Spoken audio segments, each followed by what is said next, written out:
The Harper majority government has drastically changed Canada in the first year of power.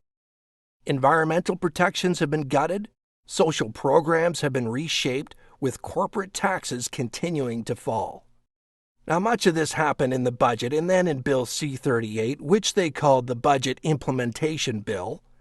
This was a 400-page bill that had little to do with the budget.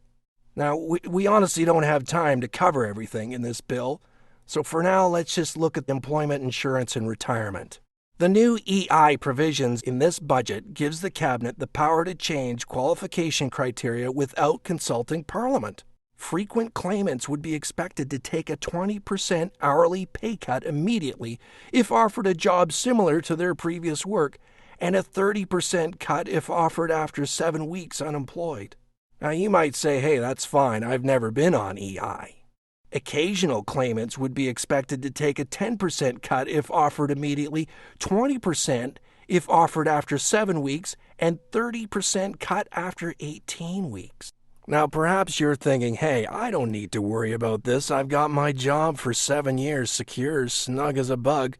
Well, long-tenured claimants will be required to accept similar jobs after 18 weeks with a 20% pay cut.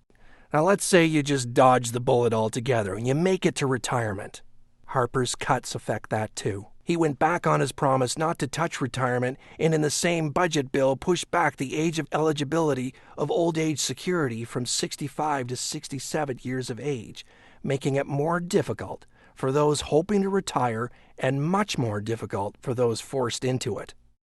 A 2008 Statistics Canada survey of older workers 55 years and older found that only 1 in 3 had retired because they were financially ready, and more than 50% of the same group had 3 or more chronic health conditions. From this group, 1 in 4 fully retired workers list poor health as their reason for retirement.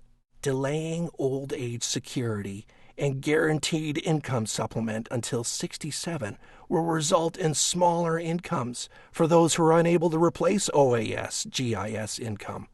It would take considerable hours of low-wage jobs or from self-employment to replace basic OAS benefit of just over $5,000 per year, let alone the maximum OAS/GIS benefit of about $14,000 per year. And do we really want a society where we force our elderly into low-paying part-time work in the first place? Don't our retired workers deserve better than this? Don't you deserve better when you retire? We are told that money is not available anymore for these kinds of programs, and that we need to tighten our belts. But $25 billion was available to purchase F-35 jets. Of course, Harper's government called it $15 billion to get the motion passed by the House of Commons. Easier to ask for forgiveness than permission, I guess. And this year alone, Harper's corporate tax cuts will cost Canadians more than $13 billion. Government is about priorities, and Harper has clearly shown us that his priority is to keep his wealthy corporate backers happy at the expense of the rest of Canadians. This is the first year for the Harper majority.